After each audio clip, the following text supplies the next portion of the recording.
Sí, gracias. Yo veo con preocupación que se centran aquí mucho en la problemática de los precios de los medicamentos. Uniéndome a lo que dice el compañero de México, si ese dinero que se ahorraran los gobiernos fuera un fondo para fomentar más hospitales, para fomentar más sistemas de salud, estaría de acuerdo. Pero ¿para qué le estamos ahorrando al gobierno? Para que la plata se la roben. Así hablándolo en calzón quitado. Y segundo, no he visto en ningún momento nadie aquí en los panelistas que toque el tema de los equipos médicos, de los aditivos médicos. En este momento en Colombia está en un estudio y es más el dinero que se está gastando el gobierno en estos dispositivos médicos, marcapasos, equipos para la visión, para el oído, que lo que se está gastando en los medicamentos. Entonces no entiendo por qué se centran tanto en la parte de medicamentos y dejan otros actores que influyen más en ese problema. Fue Guillermo de la Fundación Latinoamericana para la Psoriasis, Fundapso de Colombia. Olvidó introducirse. Yo creo que podemos contestar las preguntas e logo passamos a la siguiente. Bom, vou responder então em português essa, já que me foi feita por uma colega do Brasil. Natália, primeiro, há 2 anos atrás, essa discussão sobre uma agência supranacional, no caso da Unasul, né, ela foi feita com bastante exaustão, eu diria, tido da discussão, né, não de uma proposta. Em Genebra, numa Assembleia Mundial, a Ana Paula Jucá, lá da Anvisa, estava nessa discussão. E, na verdade, eu diria que é uma proposta, vou colocar uma palavra bem forte aqui, tá? Inviável. Tá? Eu acho que há 2 anos atrás a gente já chegou a essa conclusão, porque isso significa, de fato, uma cessão de soberania, né? Como já disse aqui anteriormente o outro panelista, em relação à questão da União Europeia, né? E isso não vai acontecer, pelo menos para os próximos bons anos aí, em relação à América do Sul. Então, não, eu não particularmente, nem institucionalmente, a visão da Unasul e do próprio ZAIGS, enfim, dos países que já discutiram duramente, largamente sobre isso, não existe uma visão de uma agência supranacional. Por outro lado, o que existe sim é uma discussão de por que não referendar as agências, como já disse meu colega, que foram já consideradas pela Organização Mundial da Saúde como agências de referências regionais. Nós temos, das 5 que nós temos na América Latina inteira, 3 delas estão na América do Sul, né, que são a ANMAT, a Anvime e a Anvisa. Por que não referenciar ou reconhecer a capacidade dessas agências regionalmente? Essa é uma discussão que está caminhando largamente, né? Sem dúvida ela estará nesse ICDRA, vocês podem ter certeza, ela estará correndo, então os que participarem do ICDRA e tiverem a oportunidade de estar em algum painel da Unasul ou em relação a isso, verão essa discussão correr, mas sem ainda nenhuma definição, é uma discussão, mas aí particularmente eu acredito que essa é uma excelente solução. Eu vou dar um pequeno exemplo sobre um problema que nós tivemos alguns anos atrás. A Bolívia teve um surto de chagas. E o Brasil tem uma produção excedente de chagas no Instituto Evandro Chagas, em Goiás. O Brasil, todo ano, descarta medicamento de chagas, todo ano, porque ele tem uma produção excedente. Então, o Brasil, nesse surto de chagas da Bolívia, ele resolveu doar caixas e caixas de medicamento para a Bolívia. Esse medicamento não entrou. Ele apodreceu na fronteira. Tá? Por que ele apodreceu na fronteira? Porque a Bolívia, que é um país que não tem uma agência de regulação, a Bolívia, que é um país que tem uma debilidade reconhecida, inclusive regionalmente né, globalmente, em relação às capacidades até de regulação, né, não reconheceu o selo da Anvisa, né, porque ela tinha que fazer e o tempo que ela precisava para fazer essa aferição foi um tempo maior do que a validade do medicamento. Então, a população estava com um problema sério de saúde pública e o medicamento pereceu na fronteira. Então, se nós tivéssemos esse reconhecimento na região, esse tipo de coisa não ocorreria. Então, essa eu acho que é a melhor solução e a solução que a gente vem discutindo. Pessoalmente, acredito nisso. Em relação à questão da participação social, eu acho que a gente precisa melhorar muito isso. Assim, essa é a visão que eu tenho. Acho que a gente precisa melhorar muito isso nos organismos intergovernamentais, né? Eu acho que na OPS, na União, né, na Unasul, acho que a gente precisa melhorar isso nos governos, eu acho que não é uma exclusividade das agências reguladoras, essa distância. Né? E aí, com relação ao meu colega do México, isso, maravilhoso que ele disse, eu anotei aqui, né? Como é que a gente serve quando é técnico, ou quando é servidor, ou quando é funcionário, e não serve quando é paciente. Né? Então, assim, que distância é essa? Se todos nós somos pacientes em qualquer instância, em algum momento somos, já fomos ou seremos. Então, a sociedade civil é quem tem que dar as respostas ou tem que apresentar as demandas. É claro que isso tem que ser avaliado, né? A gente sabe que existem limites, mas acho que é uma deficiência geral. Eu acho que é uma deficiência geral, mas ao dizer que não acredito numa agência supranacional, acredito também que essa distância entre a participação e a agência também ficaria já no momento que está hoje. Né? E a questão de regulação de preços, também desconsiderando uma agência supranacional, e, enfim, não vou entrar ainda no mérito da pergunta do México e até da última pergunta, volto nela, mas acho que o que a gente primeiro precisa é conhecer. Né? E por isso, talvez, esse primeiro passo, no caso da Unasul, essa foi uma decisão dos governos. Por que ou o que e qual é o valor que nós estamos pagando de diferente? Para quem que nós estamos pagando? Por que esse valor está sendo cobrado de diferente? Por que eu posso vender um medicamento para o Brasil a 0,03 centavos de dólar e eu preciso vender esse mesmo medicamento a 3,1 para a Bolívia? O que está acontecendo aí? E para isso a gente precisa saber que mapa é esse. E eu acho que esse é um primeiro passo. A gente ainda não está falando, né, na regulação de preço, mas eu acho que é preciso sim, porque a gente sabe que as necessidades são infinitas e os recursos são finitos. Né? Nós três somos advogados, já escutamos isso algumas vezes. Então, os recursos são finitos. E é claro que a gente pode discutir infinitamente sobre corrupção e sobre o mau uso desses recursos. Isso é um fato na nossa região. É um fato. Nós temos corrupção. A América Latina, se ela é bem conhecida pela corrupção e pela inequidade. Ponto. Infelizmente, pelas belas praias, pelo povo maravilhoso, pela excelente culinária, mas também pela corrupção e pela inequidade. Isso é um fato. Agora, isso não significa que os recursos vão se tornar menos finitos se nós começarmos a usá-los bem. Eles continuarão sendo finitos. Os recursos, eles são finitos e as necessidades são infinitas. E a gente vai ter que encontrar a melhor forma, com eficácia, né, com eficiência, de lidar com essa matemática que não tem um denominador comum. Não tem. Né? Nós temos uma diferença entre as necessidades e as capacidades. Enfim, então, acho que, não sei se... Eu vou voltar. Eu estava solamente contestando a primeira pergunta, dejo a segunda e vuelvo com a terceira. Hay un montón de temas, lástima que cada uno de ellos es para una discusión de 25 años. Respecto a una agencia regional o multinacional, un breve comentario. Yo creo que hay un trabajo previo que realizar con las agencias actualmente para en un futuro tal vez pensar en una agencia regional, pero hay mucho que hacer con las agencias. El tema de reconocimiento de agencias de referencia es un importantísimo paso en la región que está siendo tomado incluso por otras regiones del mundo como referencia para avanzar, porque no solo avanzan esas agencias, sino que esas agencias como compromiso de esa calificación cooperan con otras que están en un nivel de desarrollo más limitado para que también superen y alcancen funcionalidad reguladora, un incremento en su funcionalidad reguladora, aunque no lleguen a ser de referencia.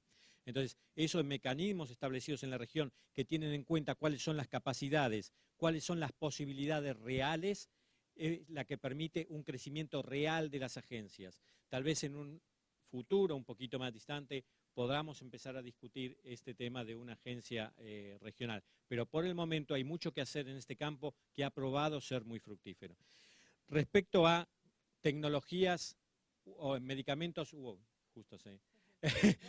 Vuelvo después sobre medicamentos y otras tecnologías. Con respecto a, lamentablemente no comenté los elementos limitantes, pero en la estrategia de cobertura universal, y comparto comparto aquí con Mariana el tema de la traducción. Cobertura universal en salud es que todas las personas puedan acceder a los servicios de salud durante todo el curso de su vida sin que esto genere una restricción económica para la persona. Entonces, para asegurar eso, el tema de protección social es importante, establecer las garantías en salud. Y en este marco, basado en los principios de derecho, de equidad y de solidaridad. De derecho, que los valores parecen a veces cosas etéreas, pero de derecho quiere decir que el derecho a la salud, ya como está en la Constitución de OMS, ya como está en los tratados internacionales, es un derecho, no es una dádiva, no es un préstamo, no es un derecho que debe ser reclamado y ejercido. Y este es el enfoque de también OPS, y eso es lo que da la posibilidad de trabajar. Pero, como decían recientemente, un derecho basado en también elementos reales como es los recursos limitados. Y por eso, dentro del financiamiento, dentro de los elementos de la cobertura universal, el financiamiento sostenible, solidario y equitativo es el que hace que se proponga que cada uno da según su capacidad y recibe según su necesidad. Ese es el principio del financiamiento solidario, que establece que quienes más pueden, más van a dar, y se va a dar de acuerdo a necesidad, no a todo lo mismo. Ese es el principio de la equidad. Y en este dar también hay que tener un consenso social, porque nos tenemos que preguntar en un momento, ningún país del mundo puede cubrir absolutamente todas las necesidades de prestación de servicios y medicamentos total. Entonces hay que encontrar una línea de acuerdo en donde veamos, de acuerdo a la costo-efectividad, cuáles son los tratamientos, cuáles son los servicios, no solo los tratamientos, sino los servicios, y acá el colega decía acceso a medicamentos o tecnologías. Estamos hablando de tecnologías en salud, no solo de medicamentos. Medicamentos, dispositivos, procedimientos, etcétera. Entonces, esto requiere una evaluación y en este componente es importante la información que se tiene, porque recién se decía, los pacientes deben estar informados. Totalmente cierto, pero esta información, incluso a los expertos, a veces les resulta difícil manejarla y evaluarla correctamente. Como decíamos antes, si yo tengo una fábrica de pavo de queijo y entonces saco ahora un super pavo de queijo que digo que es superior porque tiene mayor valor energético, necesito que eso se compruebe, necesito que eso se evalúe y no solamente que sea una cuestión de marketing, porque este nuevo super pavo de queijo lo saco a un precio mayor y digo que tiene mayor valor energético, entonces para sus niños va a permitir que coman menos o que se alimenten con menos cantidad durante el día para cubrir sus necesidades. Ese cubrir sus necesidades requerirá ver cuáles son las necesidades. Se necesita una evaluación. De todo lo que hay en el mercado se necesita evaluación. Nuevo no es mejor. Respecto a los mecanismos de compras agrupadas, han probado ser eficaces cuando se manejan con inteligencia. En el caso de la ronda de antirretrovirales, en un momento produjeron un importante decremento de los precios para los países de la región. Hoy OPS tiene un mecanismo que es el Fondo Estratégico que compra medicamentos y que permite que los antirretrovirales sean conseguidos en algunos casos hasta un 40% menor de precio de lo que se conseguiría en el país, como mencionaba recién Mariana, con una población menor que hace que tenga una posibilidad menor de negociación. Las compras agrupadas permiten tener beneficios y lógicamente tienen dificultades como es los aspectos regulatorios, que hay que tenerlos suficientemente aceitados, tienen dificultades como es que hace una semana, tras haber convocado un comité de expertos para evaluar si un anticuerpo monoclonal tenía costo-efectividad para su incorporación a los medicamentos del Fondo Estratégico que OPS compra, tras haber gastado en esa convocatoria, haber concluido que podía ser incorporado, tenemos una convocatoria a una compra agrupada para los test y el productor deniega presentarse a la licitación alegando motivos de que este medicamento presenta dificultades en su conservación, temperatura y manejo de presión ambiental, etc. O sea, sí, hay dificultades para las compras agrupadas, pero no quiere decir que no sean necesarias. Bueno, eso un panorama de lo que se preguntaba. Bueno, yo creo que ahora pasamos a las terceras, cuartas, quintas, sextas preguntas, que son también muy, muy complicadas, muy controversiales y que nos dan puntos de vista casi con aristas de estrella, ¿no? Es decir, nunca vamos a llegar a tener todos una opinión común, siempre cada uno va a poder pensar en su lado y finalmente, bueno, lo que queremos es llegar a un consenso y a un consenso que beneficie a los pacientes, evidentemente.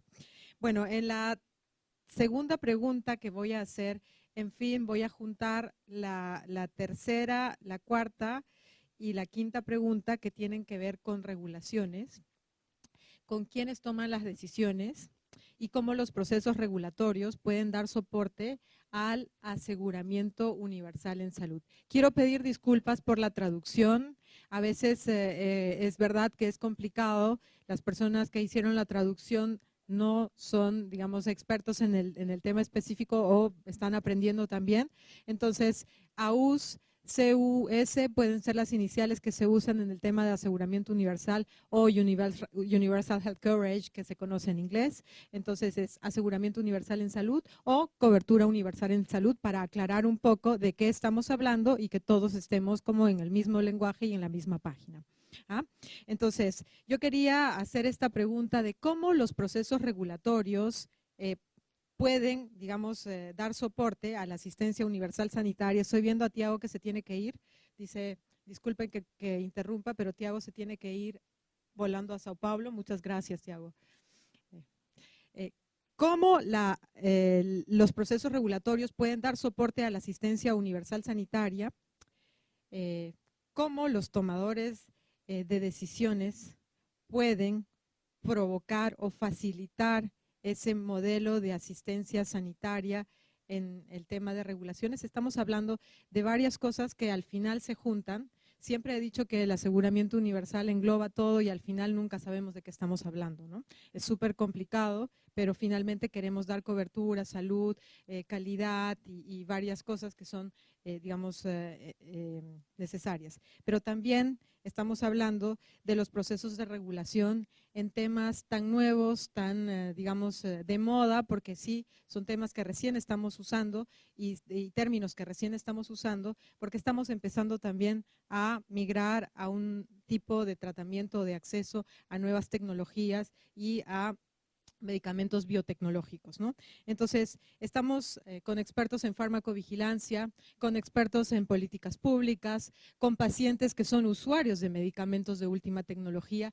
y con personas que están evaluando esas tecnologías para ver si son costo efectivas y si son accesibles, ¿no? Entonces, creo que la pregunta es pertinente y creo que todos podemos responder desde nuestra, digamos, especialidad en cómo podemos hacer que esas nuevas tecnologías puedan hacerse más accesibles, quiénes están regulando esto y cómo podemos hacer que estas, digamos, estas medicinas que finalmente están causando mucha controversia en su proceso de regulación puedan tener, digamos, un reconocimiento o una forma de ser reguladas de tal suerte que haya un cierto consenso en la región, porque estamos por todos los lados criticando, especialmente ahora a Colombia, que tiene un proceso de vía abreviada, que finalmente no estamos, digamos, como pacientes contentos, ¿no? Quiero tocar ese tema porque sí, eso es controversial y creo que ustedes podrían ayudarnos a responder y a también a reforzar el concepto que estábamos trabajando desde los 2 días.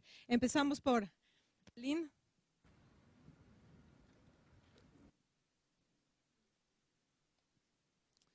Bom, então eu queria só fazer uma observação. Quando ele falou sobre os equipamentos médicos, né? Por que a gente não está falando de equipamentos médicos? A Conitec, ela recebe 65% das demandas da Conitec são por medicamentos. Então, aqui no Brasil, o nosso contexto é esse.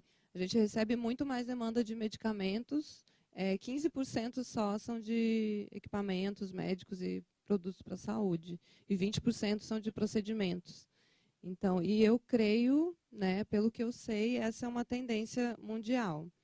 E dentro desses medicamentos, a maioria é para reumatologia e oncologia. Então, de novo, é uma tendência também no mundo todo, nas outras agências de avaliação de tecnologias do mundo, e mostra essa transição demográfica também, né, do Brasil. A população está envelhecendo, então essa é a tendência de você precisar usar mais medicamentos para oncologia, as pessoas estão morrendo mais de câncer, etc. Falando em câncer, vou falar também sobre a pergunta do colega do México, que ele falou sobre essa questão você é técnico, você tem voz, você pode dar opinião, quando você é paciente, você não pode. Então, eu advogo por essa causa da participação do paciente, do envolvimento do paciente, desde que eu comecei a trabalhar no Ministério da Saúde. Eu sempre tive esse lado essa pendência para a saúde pública, assim, essa tendência para a saúde pública, desculpa. E sempre acompanhei nos eventos, o evento HTAI, foi onde eu conheci o IAPO, que eu fiz contato com o pessoal lá. Eu sempre acompanhei as discussões sobre o envolvimento do paciente e do público. E o meu mestrado eu terminei em fevereiro do ano passado, sobre envolvimento do paciente. Isso foi em fevereiro de 2013. Em abril de 2013, eu descobri que eu estava com câncer de mama. Então, eu fiz uma dissertação falando sobre a importância do paciente, de ouvir a voz, o paciente, a perspectiva do paciente, ela complementa a perspectiva médica. O paciente tem conhecimentos que só ele tem. Ele que está vivendo a situação da doença, ele que conhece o medicamento, ele que conhece se aquele procedimento é invasivo ou não, se dói, qual que é a melhor via de administração. Então, e o médico não tem essa experiência. Então, eu acho que realmente é muito importante você envolver todos os atores, e principalmente o paciente, porque ele é o beneficiário. Ele é a camisa do Brasil, que o Tiago falou, né? Que todo mundo, cada um está puxando para um lado. Não, mas eu sou indústria, mas eu sou governo. Mas só que, no final, todo mundo é paciente, né? Então, o paciente, eu acho que a gente tem que vestir a camisa do paciente. Sobre como os processos regulatórios podem dar suporte, né? Quem toma as decisões. Então, eu posso falar pela a minha área, lá, pelo Ministério da Saúde e a Conitec. Eu acho que a gente tem tentado, né, envolver todos os atores, né, com essa comissão. A Conitec ela representa Anvisa, a ANS, todas as secretarias do Ministério da Saúde, o Conselho Federal de Medicina, o Conselho Nacional de Saúde, mas eu acredito que a gente precisa fortalecer essas instâncias de participação. O Conselho Nacional de Saúde, por exemplo, precisa fortalecer essa participação, porque o Conselho Nacional de Saúde agora começou a participar, mas durante muito tempo ele não participava, né, das reuniões da Conitec. Mas, assim, até hoje, até maio de 2014, a Conitec já recebeu mais de 5.000 contribuições do público, nas consultas públicas. Foram 95 consultas públicas já realizadas. E eu acho que em quatro avaliações feitas para 4 doenças, 4 tecnologias, essas contribuições do público, elas as recomendações da Conitec foram alteradas pelas contribuições do público. Então, eu acho que a tendência é essa, e a gente está caminhando para realmente levar em consideração essa opinião do paciente, do público, do profissional de saúde também.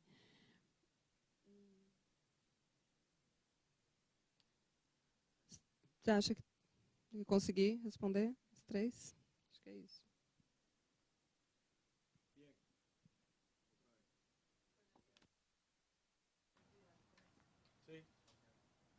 Bien, desde la perspectiva del paciente o las organizaciones de pacientes, tengo la facilidad de que estamos hablando aquí en Brasil y soy testigo de que tanto Anvisa como el Ministerio de Salud, en mi caso que más me toca, que es la hemofilia, me consta que hubo participación de las organizaciones de pacientes, donde tanto una institución como la otra escucharon y han estado interactuando. No ha sido perfecto, pero las cosas se han evaluado y han tendido a la mejoría. Hay varios ejemplos en la región que pudiéramos hablarlos, pero lo que sí creo que es importante, y ojalá Mariana, que tiene esa relación con UNASUR, es que de alguna forma, aquí no está ningún ministro, la que creíamos que era ministra no lo es, pero ella sí lo va a poder decir. Brasil es un ejemplo, ¿ok? Y yo creo que es digno de replicarlo y de tenerlo. Proponemos como organizaciones de pacientes el trabajar en conjunto en la misma mesa, pero ya en la elaboración de plan de salud, en la elaboración, ¿por qué no?, de presupuesto. Si al fin y al cabo somos pacientes y somos ciudadanos, ¿por qué no podemos ser tomados en cuenta? O para definir las políticas de salud de esos determinados países. Si no se hace, ¿cuál es la suspicacia que queda en las organizaciones de pacientes? Que la evaluación de tecnologías en la salud es una herramienta como para la contención de los derechos del paciente, para algo más como para no ser sino sencillamente teórico y no práctico. O sea que es delicado el que venga este tipo de tecnología, evaluaciones de tecnología, donde por cierto quizás es mucho más difícil que los médicos la entiendan y la manejen que los mismos pacientes aprendan. Sabemos que es un tema complicado, sabemos que es un tema que hace falta preparación extenso, ¿ok? Ya lo decía el doctor Castro, lo complejo que es, pero que sí sirva para todos. Ok, si sirve para todos, lo interesante es que los pacientes estuviéramos también sentados en la misma mesa. Entendiendo que ya creo que hemos ido dando muestras de madurez, aunque falte todavía hacer progreso. El tema de los biosimilares, los biotecnológicos, los biosimilares o biocomparables, como le llaman en México, esa no claridad en diferentes países crea esa confusión donde a veces hay opiniones que no son necesariamente las auténticas, ¿no? Y se pierde un poco la esencia de lo que decía Mariana, de cobertura universal, cobertura de calidad, cobertura segura, acceso, indiferentemente de medicamentos, como decía el amigo de Colombia, la tecnología como tal. De manera que lo que sí creemos que es importante para los pacientes es eso, es atrevernos, y la propuesta es hecha aquí ante todos ustedes. Vamos a trabajar, vamos a planificar eso en conjunto. Si de alguna forma vale en este tipo de escenarios, haciendo presencias similares en otros escenarios, creo que hay la disposición. Había una referencia que hacía Luis Adrián de México que creo que a veces da timidez. Si los fondos disponibles vienen de la industria para entonces realizar este tipo de eventos, por supuesto que eso en algún momento histórico quizás fue malinterpretado, pero yo creo que ahí también ha sucedido suficiente historia como para que se pueda pensar en transparencia, honestidad y identificar quiénes son los aptos, quiénes son los que nos apoyan y demás. Pero ahora vuelvo entonces otra vez al ejemplo de Brasil. Me consta que el Ministerio de Salud de Brasil aporta para educación, entrenamiento de los pacientes y para la divulgación y la logística incluso de esa educación. Entonces, si Brasil lo hace, ¿por qué Bolivia no lo puede hacer? Que tomo el caso sin ánimo peyorativo ni nada, pero en su medida. En su medida. Si alguien en Brasil le puso atención a eso, yo estoy seguro que alguien en Bolivia le puede prestar atención a eso. Bienvenido toda opinión que haya, por supuesto, de mis compañeros de las partes de pacientes, pero yo creo que la esencia del mensaje es, vamos a atrevernos a trabajar juntos, vamos a respetar los roles. Nosotros entendemos perfectamente cada uno de los roles de ustedes. Lástima que se fue Tiago, fantástico lo de la demonización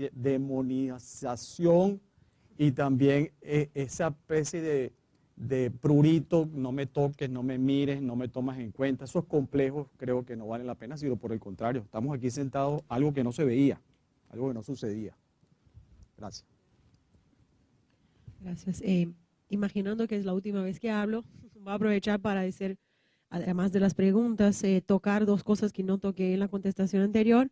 La primera es que, si no dejé claro, pido perdón, pero el mapeo que va a hacer UNASUR es un mapeo y por eso tal vez sea el problema de idioma, es de medicamentos y productos de salud. Y cuando digo productos, estamos hablando de dispositivos, de equipos, o sea, es porque se comprende que para generar soberanía sanitaria tiene que tener la capacidad de producir. Por otro lado, el banco de precios será solamente de medicamentos porque realmente en términos de volumen, medicamentos aún es el mayor costo para los estados.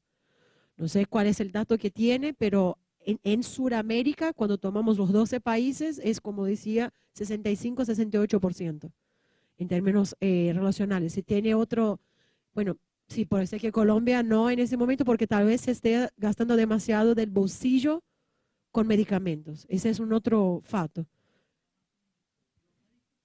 El gobierno, por eso, porque la gente paga los medicamentos directamente de pago del bolsillo, los medicamentos.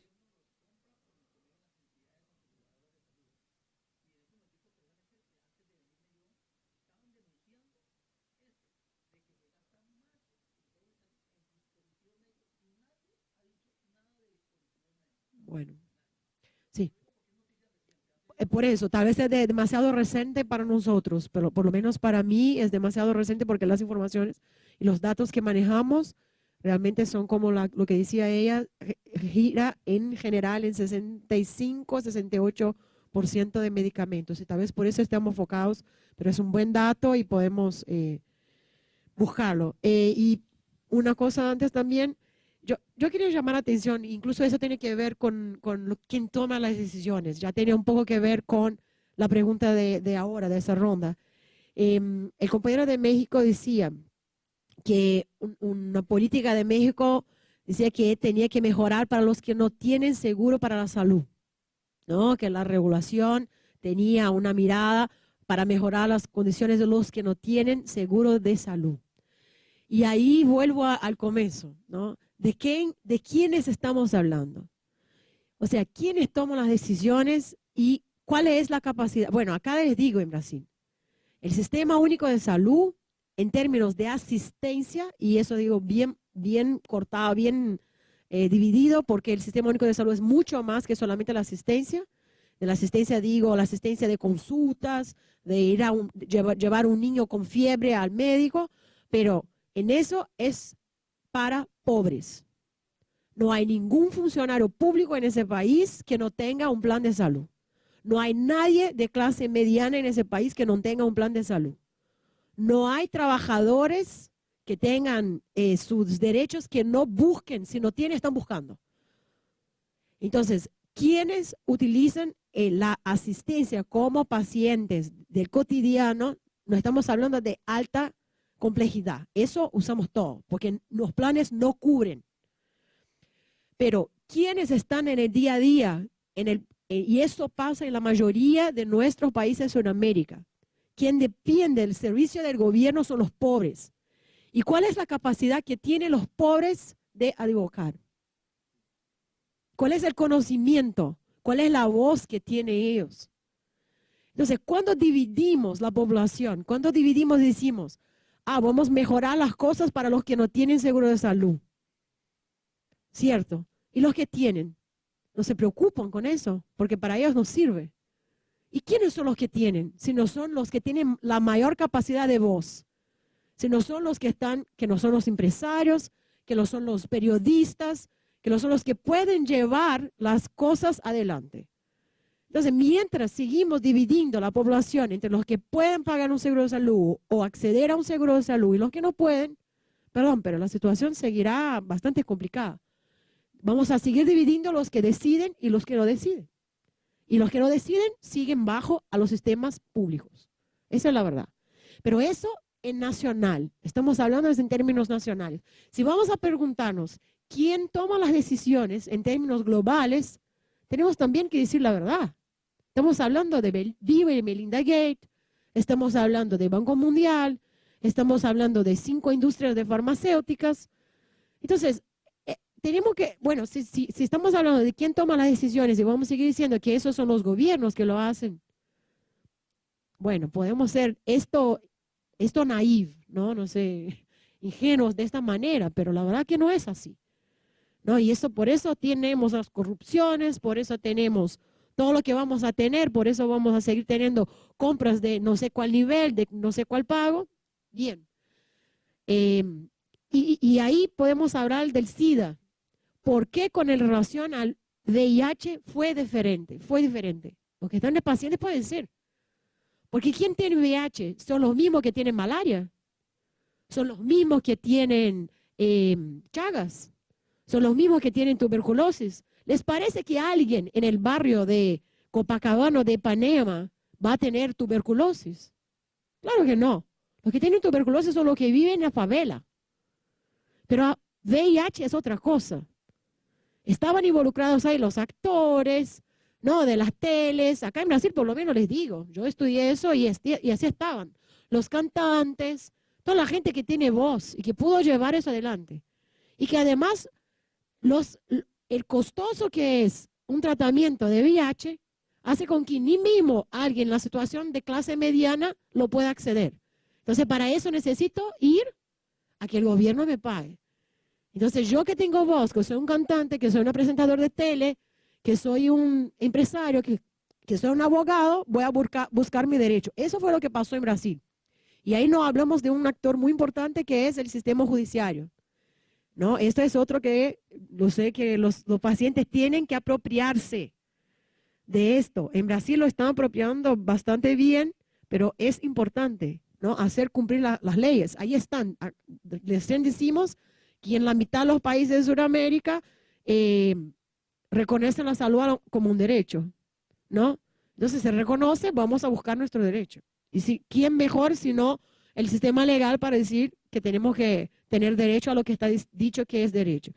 Solo para terminar, porque tengo un minuto, quería decir que en ese sentido me parece que las agencias regulatorias, así como los nuevos procesos de regulación, tienen un rol muy importante, ¿no? Porque estamos hablando de buscar comprender mejor un mundo que es muy distante. Si nosotros utilizamos, por otro lado, no conocemos, no sabemos qué es un biosimilar, cuál es la diferencia, por qué. Entonces, estar más cercano que los pacientes, que la gente, que yo soy abogada, no conozco realmente si me pone un biosimilar y voy a mirar, no sé tampoco. Y yo trabajo con políticas públicas de salud hace tiempo, pero no soy técnica en eso. Entonces necesitamos el apoyo de esas agencias, de esos espacios, para decirnos si realmente eso es bueno o no es bueno, o si lo que nos están diciendo es solamente para que siga generando un mismo sistema de venta y de ganancia para los mismos, ¿no? Que tienen sus propiedades intelectuales, que tienen sus roles y que ya están establecidos, porque eso es un poco la discusión en torno de los genéricos, de los biosimilares, todo eso. Y les presento este libro, nada más termino, si no Eva me va a matar. Yo he traído algunos, pero 10 nada, son 3 kilos cada uno, así que 10 me fueron 30 kilos. Y dejé, ni todos pudieron agarrar, perdón, pero es un libro que el ISACS ha publicado hace 2 años, pero habla un poco de los sistemas de salud, trata del tema de tecnologías, de incorporación, de las debilidades que tenemos en la región en relación a eso. Está disponible para bajar en el sitio web del ISACS, que es www.isags,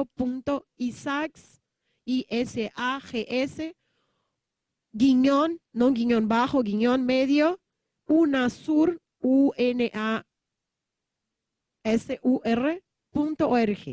Está en inglés y en español, así que los que hablan inglés también pueden bajar y bueno, nada más agradecerles mucho.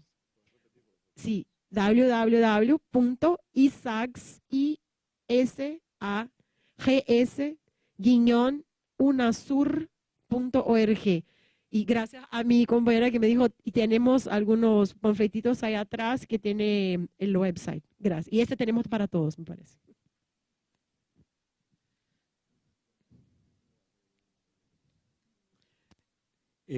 Contestar a todas las preguntas en 5 minutos puede ser un poco complicado. Tal vez retomar el tema del quiénes.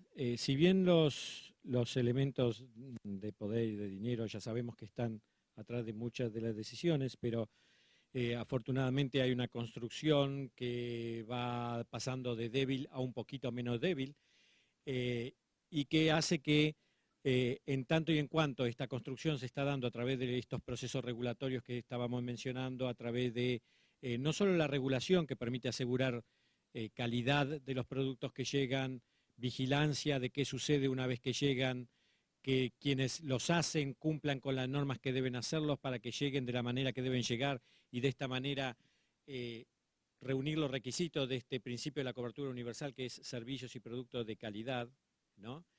En el cual también tenemos a veces mitos inflados, como en un momento. Yo creo que afortunadamente eso se está corrigiendo en la medida también que las agencias reguladoras están creciendo en capacidades, pero este mito de que todo genérico era peor que el original, entonces eso también creaba una especie de temor o de prejuicio, de temor y de prejuicio. En eso se ha ido avanzando, pero también tenemos que ver que hay necesidad de hacer esta evaluación. Y esta evaluación que debe ser hecha con transparencia. Concuerdo totalmente con esto de la transparencia y de la participación de los pacientes, pero que debe ser hecha. ¿Por qué? Porque en un momento, como bien se decía, no es el Estado paternalista el que tiene que decir a ustedes les voy a dar esto y no les voy a dar esto. El Estado, de alguna manera, o el gobierno o el Estado nos está representando como ciudadanos y somos nosotros los que en un momento tenemos que ser conscientes de que estamos diciendo con nuestro presupuesto, ¿qué vamos a financiar? Porque la financiación no es infinita, los recursos no son infinitos. ¿Qué vamos a financiar? Financiamos educación y financiamos salud. Y dentro de salud, ¿qué vamos a financiar? Proveer a pacientes con diálisis que tienen una complejidad asociada 2 años de tratamiento, o vamos a financiar tratamiento para diabetes elemental que tenemos pacientes no cubiertos, y en esto concuerdo con Mariana, hay que hacer una autocrítica no solo de nuestras organizaciones, sino también de las de pacientes. ¿Qué voces estamos representando? Si a veces no representamos voces más influenciadas también por el marketing o por el momento que por la necesidad. ¿Cuántos pacientes diabéticos no tienen cobertura de su medicamento de diabetes que es elemental y no es comparativamente tan caro como un monoclonal y tienen amputaciones porque no se prevé su tratamiento? ¿Estamos defendiendo suficientemente las voces de estos pacientes? Entonces, esto nos tenemos que preguntar nosotros como organizaciones y ustedes también como organizaciones que defienden a los pacientes. Porque si no, corremos el riesgo de estar defendiendo el derecho al último monoclonal que no tiene eficacia probada en alguna indicación porque nos viene la información que también es sesgada, la información que recibimos en el mundo es sesgada porque, como decía, la información independiente no siempre llega de la manera que debe llegar y naturalmente si yo fabrico pão de queijo voy a decir que el pão de queijo es lo mejor que pueden comer. Entonces, esta discriminación de la información que recibimos es importante que sea hecha, es importante que en este momento estén creciendo las agencias y las entidades que en forma transparente hacen esta evaluación. Todavía no está en un punto óptimo, pero hacia eso debemos tender, hacia que por lo menos haya constituidas agencias que hacen esta evaluación y que la hacen en forma transparente y participativa y que dan cuenta porque en un momento esa decisión debe ser tomada. Los recursos no son infinitos y debemos definir si vamos a financiar $100.000 para 15 días de sobrevida en un tratamiento de cuarta línea oncológico o vamos a definir otras prioridades. No es que otros lo tienen que hacer, tiene que ser con nuestra participación, pero eso crudamente habrá que decidirlo y poner el límite de esa decisión lo tendremos que hacer. Y esto tiene que ser hecho en la forma adecuada profesionalmente y adecuada en forma transparente y participativa. Bueno, muchas gracias a los 4 panelistas. Siempre es muy difícil tocar esos temas. Para mí, sobre todo, ha sido muy complicado y ahora les voy a hacer un pequeño resumen de los puntos de vista de cada uno de ustedes y también de los puntos de vista desde la perspectiva del paciente. Hemos hablado del concepto de aseguramiento universal en salud o de cobertura universal en salud. Ahí hemos hablado de que este modelo da según su capacidad y recibe según su necesidad.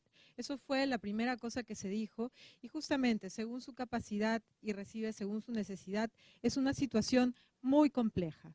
En este dar, ¿no?, y en este recibir tenemos que ver el principio de equidad, de racionalidad, pero además de oportunidad. Siempre pregunto a los funcionarios públicos y cuando yo era funcionaria pública me hacía la misma pregunta, ¿no?, y también a los funcionarios de organismos internacionales, ¿no?, yo siempre me hacía la misma pregunta. Si tú, al cabo, al momento de regular, al momento de legislar y al momento de brindar oportunidad, pensaras que eso también es para ti, la cosa cambiaría muchísimo, ¿no? Y si tú, como vendedor, fabricante de productos, pensarías también en el mismo sentido, la cosa cambiaría muchísimo, ¿no? Entonces ahí creo que el principio de equidad y el principio de racionalidad lo tenemos que siempre tener en cuenta y siempre pensar que cuando vamos a regular o cuando vamos a brindar un servicio, también es para nosotros, ¿no? Y que a nosotros nos gustaría tener la oportunidad de tener lo más, digamos, idóneo para nuestro tratamiento. No estoy de acuerdo en el tema de, claro, invertir millones para cuestiones que costo efectivamente, de forma comprobada, no sean eficientes, ¿no? Eso todos lo sabemos y no lo podemos discutir. Hemos dicho que los sistemas son finitos y evidentemente en esa, racionalidad que tenemos que tener para evitar gastar de forma no óptima, tenemos que pensar que, en fin, bueno, hay cosas que se pueden y hay cosas que no se pueden. Pero por lo general hay cosas que sí se pueden, sí se trabaja bien, sí se hace una evaluación correcta y si todas las personas actuaran justamente pensando que eso es también para ellos, ¿no? Esa es la primera cosa que quería dejar en el principio de equidad. Otro tema que ha sido sumamente interesante y tocado bastantes veces ha sido el tema del intercambio de la información, justamente para poder construir sistemas que armonicen un poco las políticas, ¿no?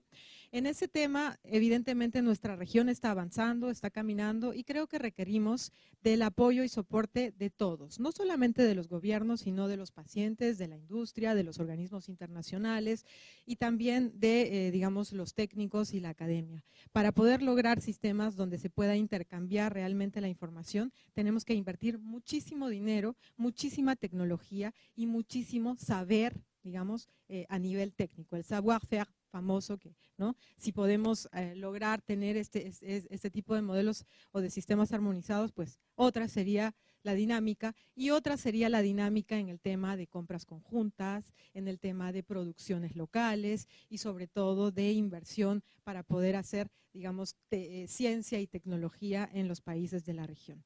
Obvio que hay países en la región que pueden producir vacunas, que tienen la capacidad de hacerlo, que pueden producir algunos, digamos, medicamentos un poco más avanzados y sobre todo genéricos. Claro, todos estamos en pro de que eso suceda. Yo quería también mencionar un ejemplo muy lindo en Brasil que estábamos intentando copiar en Perú, en un momento haciendo transfer de tecnología, que sucedió con el Instituto Pasteur en Francia y con Sanofi para el tema de producción de vacunas. Se hizo una transferencia de tecnología y claro, eso abarató muchísimo para hacer la producción local. Eso no puede suceder en todos los productos, pero en los que sí podría suceder, estaríamos súper felices de que se haga, ¿no? De hecho, el demonizar, como siempre hemos dicho, a la industria y decir que son los malos y que son esto, no. Yo creo que tenemos que aprovechar justamente de ellos y creo que tenemos que aprovechar de la cantidad de dinero que ellos ya invirtieron en estudiar, en evaluar y en hacer tecnología y ciencia y justamente aprovechar de eso para ver si podemos servirnos de esa ciencia y de esa tecnología, pero con buena capacidad de negociación. Como exfuncionaria pública, también una vez más les digo que ha sido siempre muy complicado negociar con la industria. ¿Por qué? Porque no podemos o no sabemos establecer relaciones con ellos. como exfuncionaria les digo, siempre había personas que venían a buscarnos para hablar del tema o para hablar de un proceso de negociación, de compra de vacunas y tal, pero hay tanto proceso de corrupción dentro de los ministerios y también en la industria, eso no lo vamos a negar, ¿no? No todos actúan con buenas prácticas, inclusive en negociación y procesos, entonces todos se meten en el mismo saco al momento que queremos negociar, ¿no? Entonces, claro, los estados, los gobiernos, los ministros y los encargados de las compras no quieren recibir absolutamente a ninguna persona, ¿no?, proveniente de la industria para negociar. Y por eso les hemos dado esas capacidades a OPS, en algún caso al Fondo Global y en otros casos a, digamos, algunos gobiernos que han empezado a usar estos modelos de compras conjuntas. Creo que todos tenemos que aprender y creo que ahora estamos en una oportunidad y en una posibilidad de poder empezar a saber negociar, pero con las cartas abiertas, ¿no? Ya tenemos mucha más información en el mundo, tenemos todos intereses y objetivos, pero creo que tenemos que, una vez más, cerrar con el interés primigenio y el interés más importante, que es el paciente y que es la salud pública. Si seguimos en este proceso de que esta persona no está bien o esta transnacional que nos va a comer o que gana mucho dinero, pues siempre nos hacemos con el papel de víctimas, ¿ah? Y no somos víctimas. Creo que tenemos la capacidad de poder negociar y les invito a brindar por eso a la recepción que hemos preparado para todos ustedes por haber venido. Les agradecemos muchísimo a José Luis Castro, a Mariana Faría, a César Garrido y a Lynn Silveira por estar aquí. En nombre de Yapo y de todo el staff, estamos muy agradecidos y muy reconocidos por haber respondido al llamado y esperamos que el próximo año también vengan y con mayor interés en las cosas que vamos a discutir. Muchísimas gracias.